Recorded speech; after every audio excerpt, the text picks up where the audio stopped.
Hello, welcome everyone. நம்ம இப்ப Companies Act 2013 பார்த்துட்டு இருக்கோம்.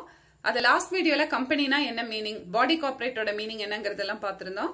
நெக்ஸ்ட் நம்ம பார்க்க போறது வந்து ஒரு கம்பெனியை எப்படி ஃபார்ம் பண்றாங்க, formation or incorporation of a company.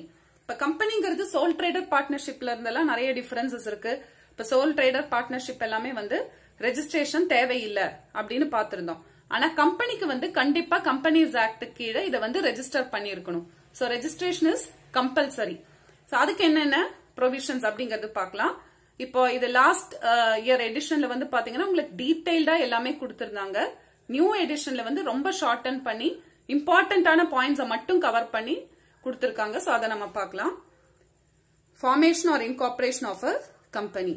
Section 3(1) of the Act states that a company may be formed for any lawful purpose. மெயினா பாருங்க, கம்பெனிங்கிறது it should be created only for a lawful purpose.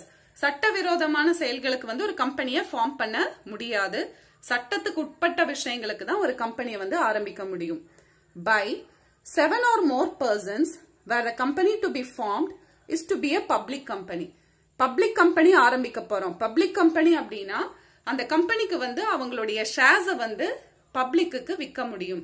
அதுதான் public company. அவங்களோட பப்ளிக்கு வந்து ஷேர்ஸை with அது மூலமா கேபிட்டலை rice பண்ணலாம், அது மூலமா பணத்தை ரைஸ் பண்ணலாம்னா அது வந்து public company.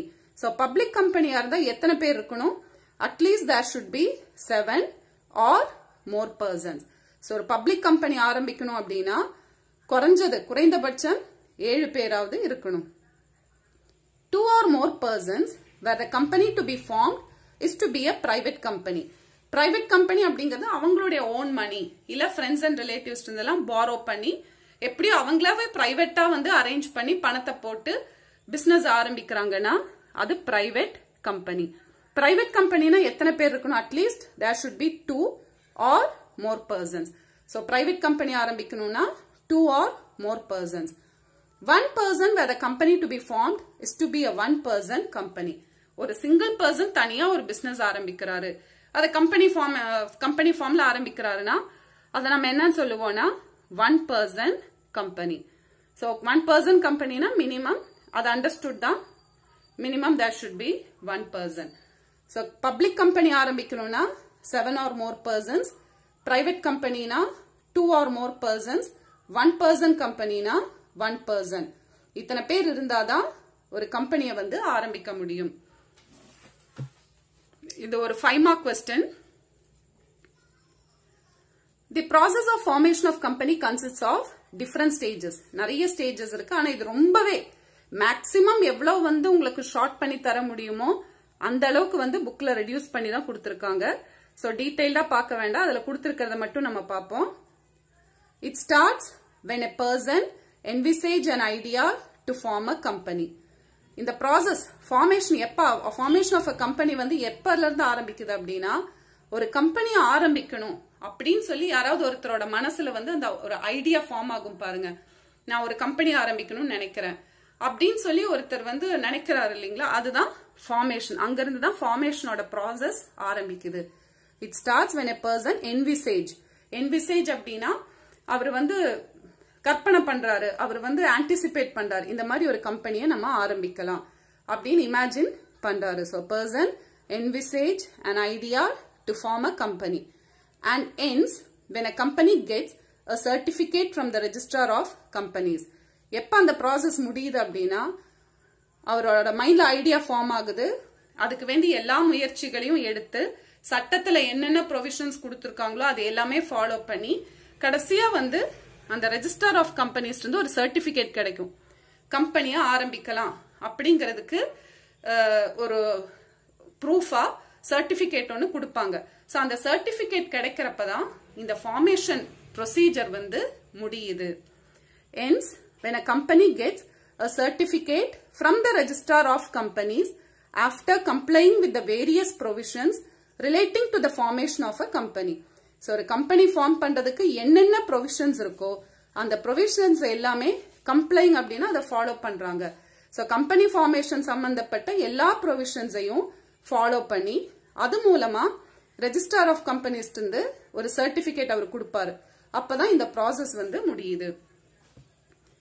Formation of a company has been divided into 4 stages. இத வந்து 4 ஸ்டேஜா டிவைட் பண்ணலாம். என்னென்ன அப்படினு பாத்தீங்கன்னா promotion, registration, capital subscription, commencement of business. இத நால பத்தியுமே வந்து லாஸ்ட் இயர் எடிஷன்ல வந்து டீடைலா கொடுத்திருந்தாங்க. இப்போ அந்த எக்ஸ்பிளனேஷன் எல்லாமே தரல. சோ ஜஸ்ட் என்னென்ன ஸ்டேஜஸ் மட்டும் பாத்துக்கோங்க. ப்ரொமோஷன் அப்படினா ஒருத்தர் வந்து கம்பெனி ஆரம்பிக்கணும் அப்படின்னு நினைச்சு அதுக்காக எல்லா எஃபர்ட்ஸும் எடுக்கிறது தான் ப்ரொமோஷன். அந்த முயற்சி எடுக்கிறவங்கள நம்ம ப்ரொமோட்டர் அப்படின்னு சொல்றோம். இப்போ ஃபார் எக்ஸாம்பிள் ரிலையன்ஸ் எடுத்தீங்கன்னா ரிலையன்ஸ் குரூப் ஆஃப் இண்டஸ்ட்ரீஸோட ப்ரொமோட்டர் வந்து தீருபாய் அம்பானி. டிவிஎஸ் எடுத்தோம் அப்படின்னா சேஷாத்ரி ஐயங்கார். இன்ஃபோசிஸ் எடுத்துட்டோம்னா நாராயணமூர்த்தி. சோ இந்த மாதிரி வந்து டாடா எடுத்துட்டோம் அப்படின்னா ஜம்ஷெட்ஜி டாடா. சோ இந்த மாதிரி ஒரு கம்பெனி ஆரம்பிக்கிறதுக்காக அந்த கம்பெனி ஆரம்பிக்கணும் அப்படின்னு நினைச்சு அதுக்கு வேண்டிய எல்லா முயற்சிகளையும் எடுத்து அந்த செயல்ல ஈடுபடுறதுதான் ப்ரொமோஷன். அடுத்தது அந்த எல்லா ப்ரொவிஷன்ஸ் எல்லாம் ஃபாலோ பண்ணிட்டாங்கன்னா அடுத்தது உங்களுக்கு சர்டிபிகேட் ஆஃப் ரெஜிஸ்ட்ரேஷன் கொடுப்பாங்க. ரெஜிஸ்ட்ரார் ஆஃப் கம்பெனிஸோட பதிவாளர் ரெஜிஸ்ட்ரார் வந்து ஒரு சர்டிபிகேட் கொடுப்பாங்க. அந்த சர்டிபிகேட் ஆஃப் ரெஜிஸ்ட்ரேஷன். அந்த சர்டிபிகேட் கிடைச்சிருச்சுன்னா பிரைவேட் கம்பெனிஸ்க்கு பிசினஸ் ஆரம்பிக்கலாம். சோ பிரைவேட் கம்பெனிஸ்க்கு பெரிய ஃபார்மாலிட்டிஸ் இல்ல, ப்ரொமோஷன், ரெஜிஸ்ட்ரேஷன் அவ்வளவுதான்.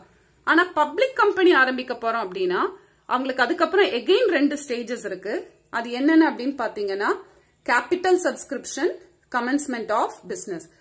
கேபிட்டல் சப்ஸ்கிரிப்ஷன் அப்படின்னா பப்ளிக் கம்பெனி வந்து அவங்களுடைய ஷேர்ஸ் வந்து பப்ளிக்கு இஷ்யூ பண்றாங்க. சோ அப்படி பப்ளிக்கு ஷேர்ஸ் இஷ்யூ பண்றாங்கன்னா அதுக்கு வந்து நிறைய ப்ரொவிஷன்ஸ் கொடுத்திருக்காங்க. அதுதான் கேபிட்டல் சப்ஸ்கிரிப்ஷன். பிரைவேட் கம்பெனி வந்து பப்ளிக்கு ஷேர்ஸ் இஷ்யூ பண்றது இல்ல. சோ அதனால அவங்களுக்கு இந்த ஸ்டேஜ் இல்ல. பப்ளிக் கம்பெனி வந்து பப்ளிக்கு ஷேர்ஸ் இஷ்யூ பண்றதுனால அவங்களுக்கு இன்னும் நிறைய ஃபார்மாலிட்டிஸ் இருக்கு. அந்த ஃபார்மாலிட்டிஸ் எல்லாம் தான் கேபிட்டல் சப்ஸ்கிரிப்ஷன்ல வரும். சோ இந்த ஃபார்மாலிட்டியும் அவங்க ஃபுல்ஃபில் பண்ணிட்டாங்கன்னா அடுத்தது ரெஜிஸ்ட்ரார் வந்து அவங்களுக்கு ஒரு certificate of commencement of business கொடுப்பாங்க. அந்த சர்டிபிகேட் ஒன்ஸ் வாங்கிட்டாங்க அப்படின்னா பப்ளிக் கம்பெனி வந்து அதுக்கப்புறம் பிசினஸ் செய்ய ஆரம்பிக்கலாம். கமென்ஸ்மெண்ட் அப்படின்னா ஆரம்பிக்கிறது. சோ பிசினஸ் ஆரம்பிக்கிறதுக்கு ஒரு சர்டிபிகேட் கொடுப்பாங்க. அந்த சர்டிபிகேட் கிடைச்சா பப்ளிக் கம்பெனி வந்து பிசினஸ் பண்ண ஆரம்பிக்கலாம். சோ ஃபார்மேஷன்ல வந்து இந்த 4 ஸ்டேஜஸ் மறந்துடாதீங்க. Promotion, registration, capital subscription, commencement of business. இந்த 2 ஸ்டேஜஸ் வந்து பிரைவேட் கம்பெனி. பப்ளிக் கம்பெனினா it has to undergo all these 4 stages. Out of the 4 stages, the first 2 stages, promotion and registration are necessary for both private and public companies. இந்த 2 stages வந்து private companyயும் follow பண்ணணும், public companyயும் follow பண்ணணும். A private company can start operating its business immediately after registration. Registration முடிச்சாலே ஒரு private companyக்கு business ஆரம்பிச்சிரலாம்.